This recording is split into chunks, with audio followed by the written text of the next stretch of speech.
me.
Worthy is the Lamb who was slain.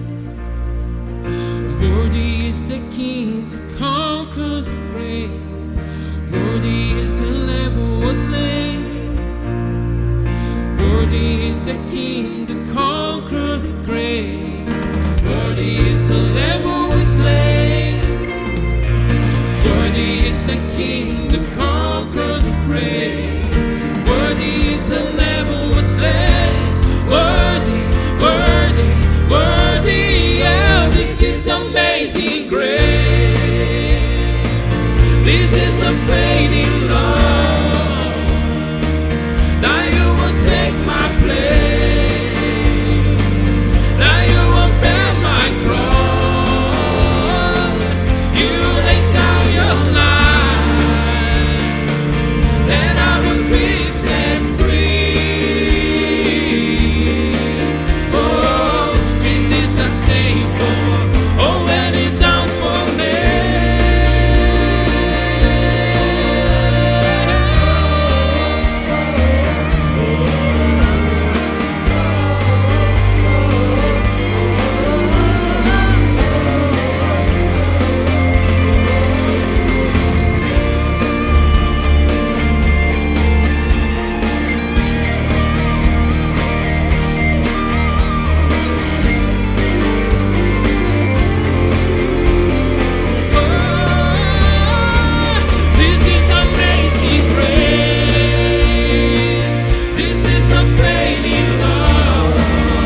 worship you.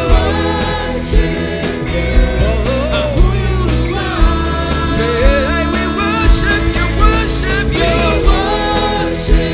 Yeah, hallelujah. Lord, I worship you. For who you are. You are good.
Sing it now. It's my worship. It's my worship. All of my worship. Receive my worship. All of my worship. It's my worship. It's my worship. All of my worship. Receive my worship. All of my worship.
Receive my worship, all of my worship. It's my worship. It's my worship, all of my worship. Receive my worship, all of my worship.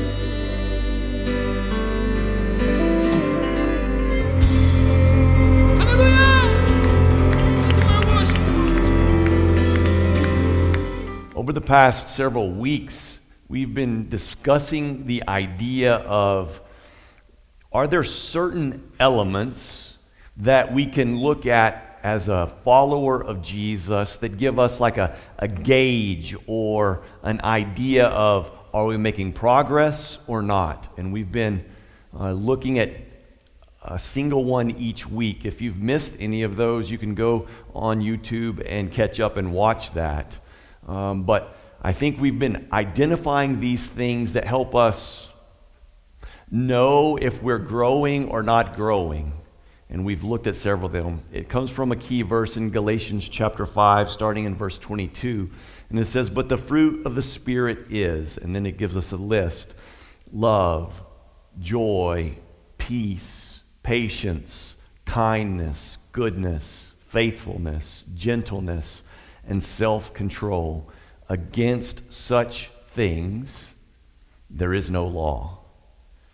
And so we've been looking at this idea of the fruit of the Spirit. This is a gauge for us. If you're a follower of Jesus, these are areas that you should be growing in your life. And so far, we've looked at love, and we've looked at joy, and we've looked at peace. Last week, we looked at patience, and today, we will look at kindness.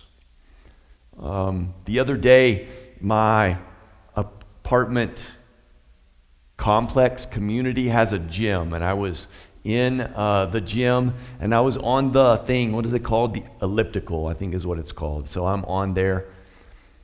I need to give you some weird details, but it'll make sense in a minute. I start at 35 minutes, okay? So, and there's a reason I'm telling you 35 minutes, not to make myself look good, because I'm the old man on the machine. You can do it. But as I'm on this machine, I can see out the window, and there's this little, it's outside, but like a little sidewalk, a pathway, and then there's a wall, so not a lot of people go through there, so it's kind of secluded. So somewhere between 35 and 33 minutes left on my machine, I see a girl walk down this sidewalk. Okay, I can't remember exactly, but it's between 35 and 33 minutes left on my machine. It's not unusual to see people walk there. She takes out her phone and she does what many of us do, starts taking selfies, which is not unusual. We take selfies. What is unusual on this day, at least to me, she doesn't know that I can see her. She stops taking selfies. Remember, I started at 35 minutes. She got there around 34, 33 minutes left. She stops taking selfies. This I remember because I wrote it down. I had 1 minute and 4 seconds left when she stopped taking selfies and left the site. So for 30 plus minutes, like she's doing all the angles, and then she would put it down on a timer, and she's working it. 30 plus minutes, she's taking selfies. Now listen to me, I'm not saying that selfies are bad in any way, form or fashion. Selfies are fine, but here's what I think. I think that we spend more time in front of a mirror or in front of our phone than we do in front of God. Like we are way more concerned about what we look like on the outside than what we look like on the inside. And I'm not telling you that you can't take selfies. I'm just saying let's make sure that we are at least equally concerned about our position before God as we are about our position on Instagram. Colossians chapter 3, verse 12, it's interesting. It talks about clothe yourself. So so if you want to look good, this verse tells you how to look good. Okay, are you ready? It tells you how to look good. Therefore, as God's chosen people, holy and dearly loved, clothe yourself with compassion, kindness, which is what we're talking about today, humility, gentleness, and patience. So if you want to look good, the Bible says this is what you should put on in order to look good. So if someone was to identify a quality that you have that you're known for, what would it be? Like what quality are you best known for? Are you best known for anger, complaining, bitterness? Or are you best known for kindness? I think that God wants us to have the reputation of being kind.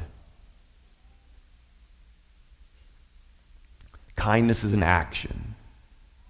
Like it's something that you do. Listen, don't get confused. Kindness is not an emotion or a feeling. It's an action.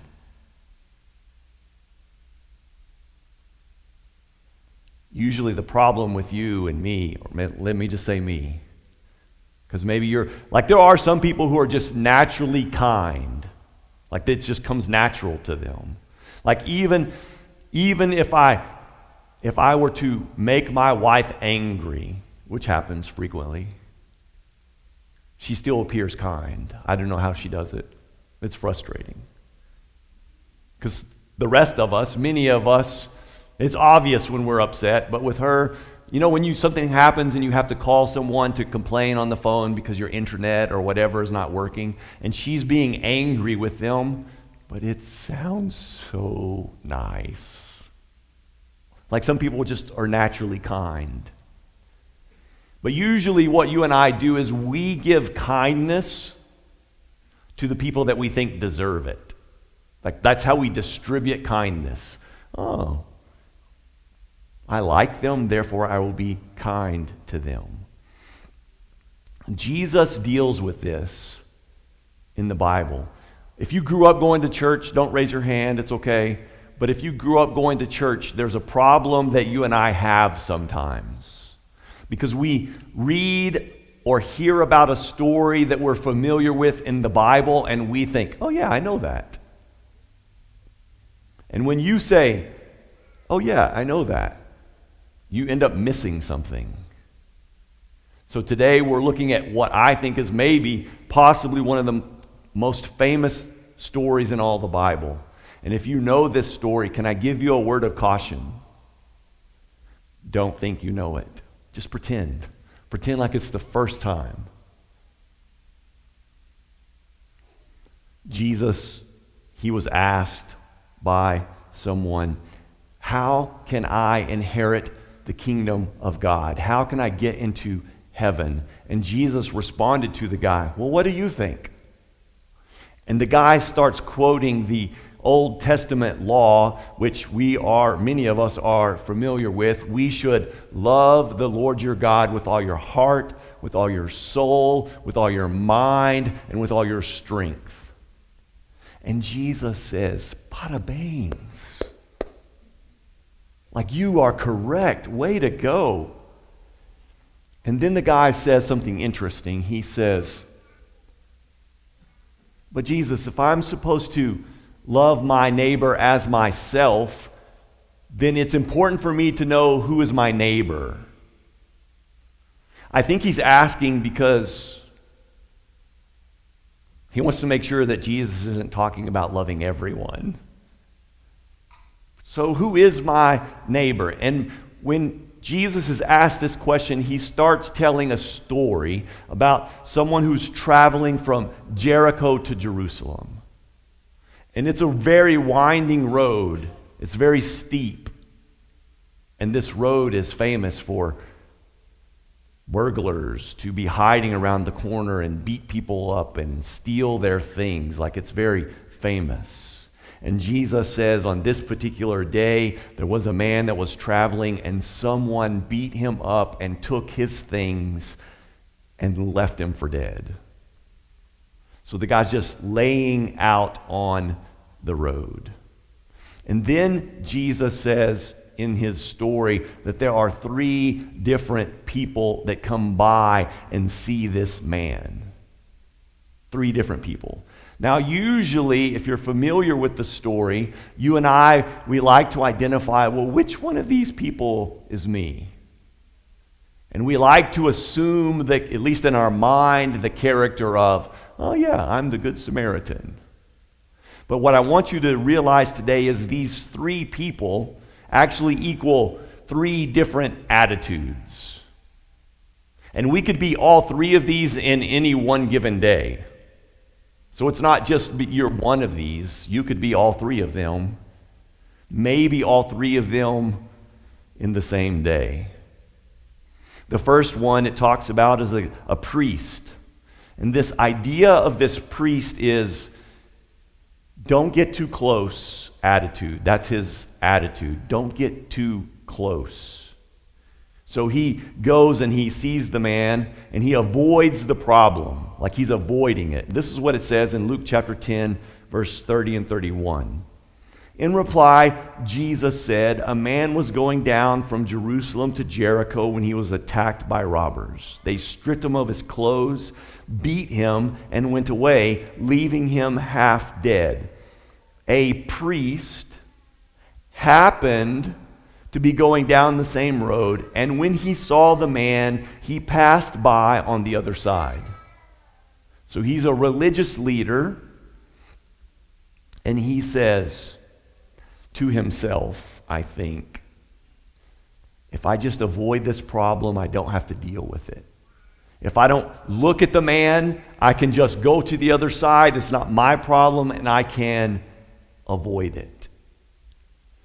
Sometimes you and I have shallow relationships, and the reason we have shallow relationships is because we don't want to get involved with people. Because if we get involved with people, we know their pains and their struggles, and we might have to help out in some way. Do you want to know this? I've done no research on this. This is just my personal opinion. I could be wrong. Do you know what I think the most used phrase in Portuguese is? Anyone? Anyone just want to take a guess? What I think? Well, I'm confident that I'm right. The most used phrase in Portuguese is "tudo bem?" But we're really not asking that. Because if someone were to stop and say, you know, it's really not okay, can I tell you what's going on? We don't want to hear their stuff. We just want to say, hey, everything good? Yes, everything's good, even if it's not good. And if we're not careful, we develop these shallow relationships because we just don't want to be involved with people. Because we might then have to enter in with them into their pain and suffering in order to help out. The next guy that comes along, he's a Levite. And this guy is curious, but he's not caring. Like he is interested at least a little bit, but he still doesn't care. I see the need, but I'm too self-centered to do anything about it. And this is what it says in verse 32. In the same way, a Levite also came there, went over and looked at the man, and then walked on by to the other side. So this guy, who is also a religious leader in the church, he sees the guy, he walks over to him and says, interesting. He's bleeding. I'm not sure if he's alive or dead. Wow, that's crazy. Ciao. And he leaves. So he sees the guy. He's aware that something's wrong. He's curious. He wants to see the blood. And I know what you're thinking. Bob, I would never do that. Oh, really? How many times have you been driving your car and you see the motorboy who crashed on the road and you want to look and see, is he bleeding, is he not? But you don't stop. Now, I'm not condemning you for that. It's probably not safe to stop because then you'll get run over. But I'm saying we do it all the time. We pass by people all the time. So remember, the first guy, church leader. Second guy, church leader. Here's what we could learn from this. Being religious does not make you kind. Actually, some of the most bitter and angry people that I've ever known were church people. So just because you go to church does not make you kind. We like to talk about people's problems, don't we? Like hey, did you hear what happened? Did you see her? Can you believe he did that? We like to talk about problems, but we don't really always want to help with the problems. We just want to talk about the problems. Look what it says. This is I don't know that if I've ever read this verse before or if I did and I didn't pay attention, but this verse, number one, I think is kind of funny, and number two, blows my mind. Exodus chapter 23, verse 5. If you see the donkey of someone who hates you, let's be clear, you see the donkey that is owned by someone who hates you, fallen down under its load, do not leave it there. What are you not leaving there? The donkey. Don't leave the donkey there. Be sure to help them with it. Like if you see someone who hates you is having a problem, this says you should probably go help out. Like at least have compassion on the donkey. Like help the donkey out. I mean, maybe it's just me, but I think that's kind of funny. Did you know that you don't have to agree with someone in order to be kind to them? Like I think for most of us this is a shock because we think we have to agree with them in order to be kind, but there's no rules. You don't have to agree with someone in order to be kind to them. Then the story goes to the third person, who is the Samaritan. Now you have to understand the significance of why this name is used. So the Samaritans and the Jews hated each other. Like there was lots of prejudice, and they would say very inappropriate things. I will say one of them that's not so inappropriate. Jewish people would say, I would much rather be a dog than to be a Samaritan. Like they would say horrible things about each other, so that the idea that Jesus would use this person, a Samaritan, as the hero of this story is scandalous. Verse 33. But a Samaritan, as he traveled, came where the man was, and when he saw him, he took pity on him. He sees someone with a need, and he is moved with compassion, and he does something about it. When you and I are kind, I think not only does it help who we're kind to, it also helps us. It tells us in Galatians chapter 6, verse 7, it's not necessarily talking about kindness, but I think we can apply it to this principle. Do not be deceived. God cannot be mocked. A man reaps what he sows. So when you and I are kind to other people, there is a benefit that we get in return. I'm not saying we should be kind so that we get something back, but there is a benefit to being kind. And then it tells us in Proverbs chapter 11, verse 16, a kind-hearted woman gains honor, but ruthless men gain only wealth. Those who are kind benefit themselves, but the cruel bring ruin on themselves. This is challenging, but also encouraging. Because it says, those who are kind benefit themselves. So be kind. So how can we do this? What are some steps to being kind?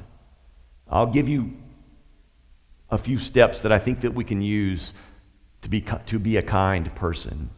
I think to be kind, we need to see the needs of others around me. Like you need to be aware.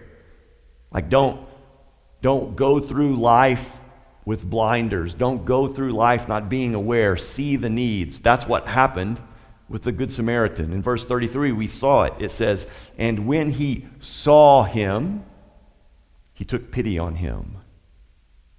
You know why? Sometimes you and I don't see the needs of others. Because we're in a big hurry. Hurry, listen carefully. Hurry is the enemy of kindness. Hurry is the enemy of kindness. Maybe it's just me, but here's what I've observed in my own life. If I'm running late or if I'm super busy, I end up not being kind to someone. Not because I desired it. It happened to me this past week where I coach basketball. They have this little tag where you can go into the school, and mine wasn't working. And you had to go to the office and talk to the guy, and he's like going really slow, and I'm running late, and I find myself not being kind because I was in a hurry. But if I had prepared better and I had more time, it wasn't his fault that my card was not working.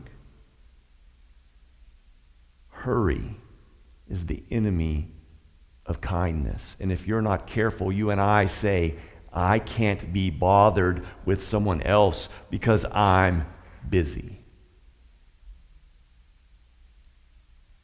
1 Corinthians chapter 10, verse 24 tells us, no one should seek their own good, but the good of others. Like, what can you do to help someone out? The second thing that I think you and I can do is sympathize with others.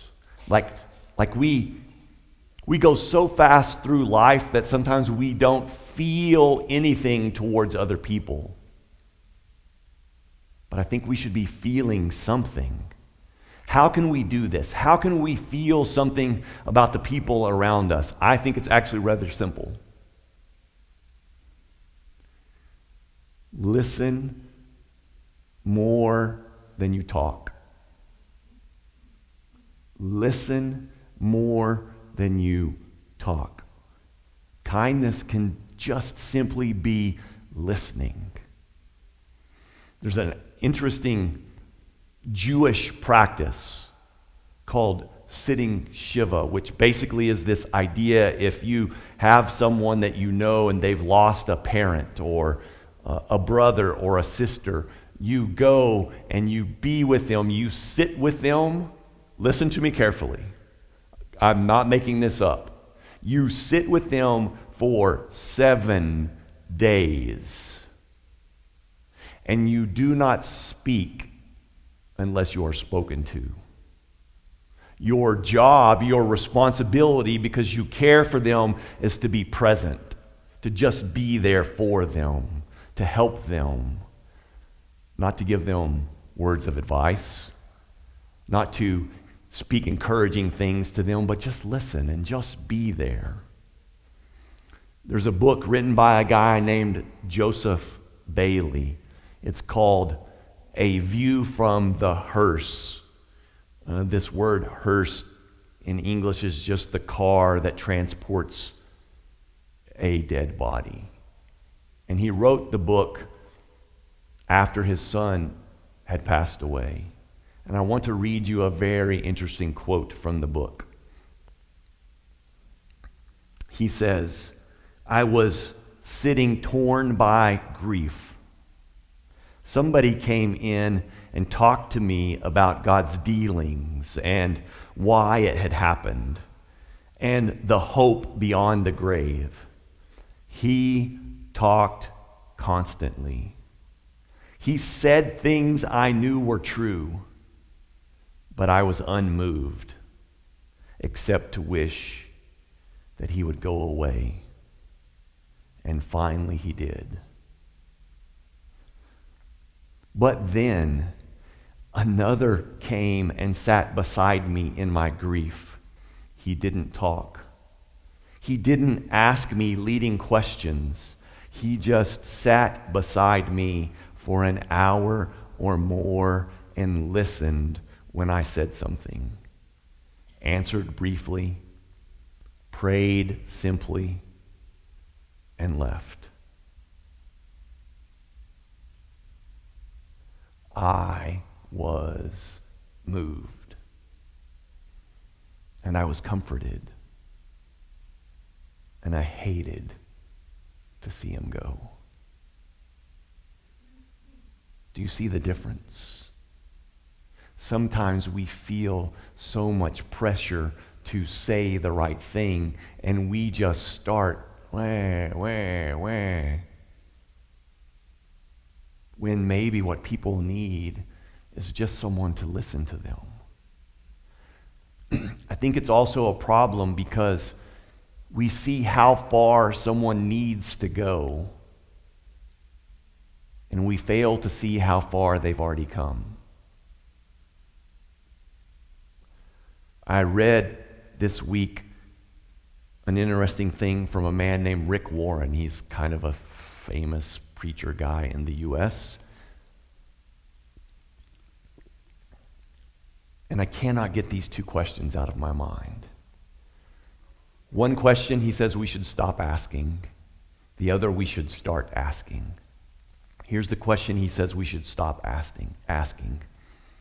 What's wrong with them? Have you ever at least thought that in your mind? Maybe you didn't say it out loud, but in your mind you thought, what's wrong with them? And he says the question that you and I should start asking is, what happened to them? And when this messed with me specifically this week, there's a particular person that I struggle to be kind to. And when I stopped asking, what in the world is wrong with them? And I started asking, what happened to them? It allowed me to at least be a little bit kind. I think this is powerful. Another thing that you and I think, can do in order to be kind is don't delay. Do what you can and do it now. Listen, don't wait until you feel kind. Because if you wait until you feel kind, you might not ever feel kind. Don't wait. It says in verse 34 what happened. It says that this man, the Good Samaritan, he went to him and he bandaged his wounds, pouring on oil and wine. Then he put the man on his own donkey, brought him to the inn, and took care of him. Are you willing to be interrupted? It was not part of the man's plan. I guarantee you it was not part of the Samaritan's plan to go help somebody on the road that day. Are you willing to be interrupted? I think God gives us times where he creates these divine encounters. But if you and I are too busy to see these divine encounters, we just walk on by. Proverbs chapter 3, verse 27 says, whenever you possibly can, do good or be kind to those who need it. Never tell your neighbors to wait until tomorrow if you can help them now. The last thing that I think we can do is be willing to do whatever it takes. This one is challenging, but this is what it says about the guy. He says he went to him and he bandaged his wounds, pouring on oil and wine. Then he put the man on his own donkey, brought him to the inn, and took care of him. The next day he took out 2 denarii and gave them to the innkeeper. Look after him, he said, and when I return, I will reimburse you for any extra expense you may have. Like, I'm not sure I'm making this up. This is just my imagination at work. But I don't think that the Good Samaritan had a first aid kit on his donkey. Like, he didn't have bandages. You know what he used for bandages? His own clothes. He used his own oil and his own wine to take care of this man. There wasn't anything left because the man had been robbed. He used his own oil and his own wine. He used his own donkey.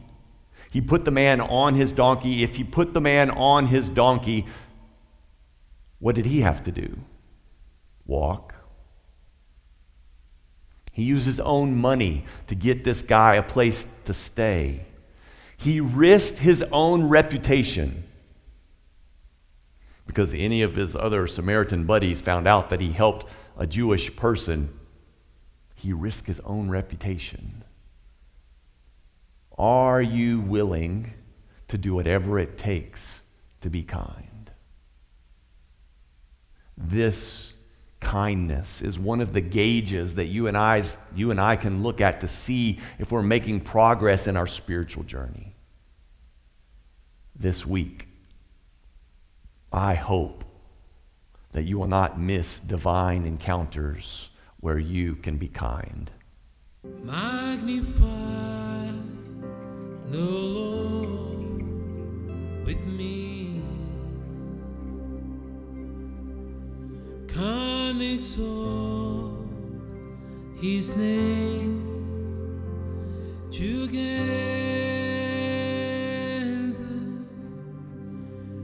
Glorify the Lord with me. Come exalt his name forever.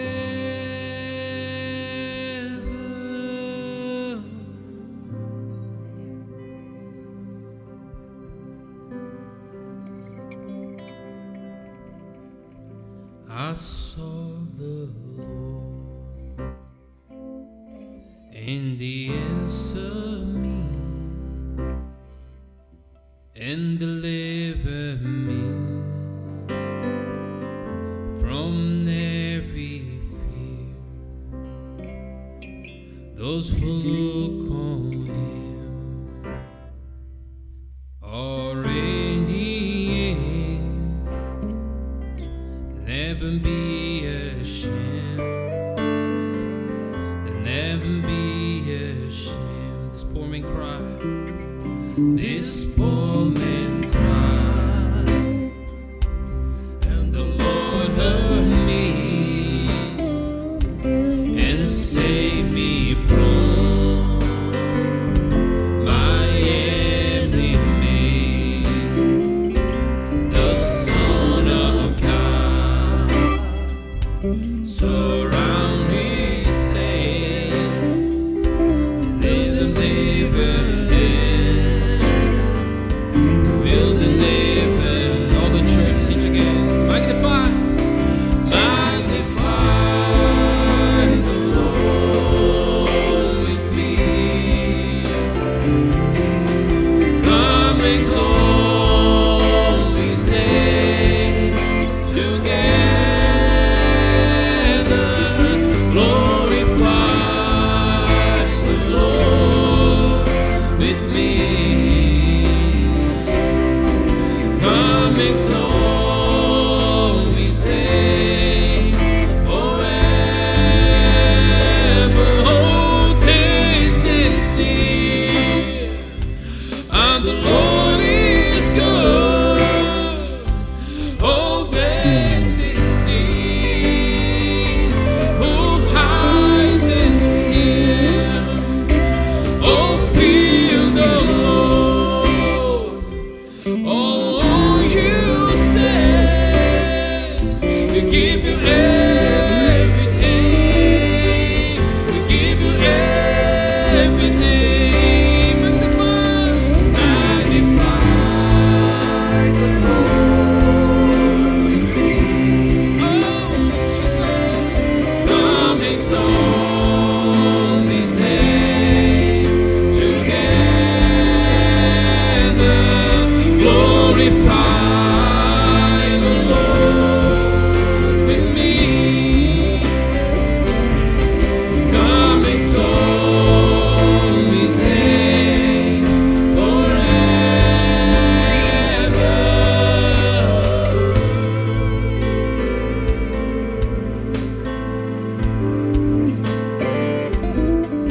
Let us bless the Lord every day in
my good.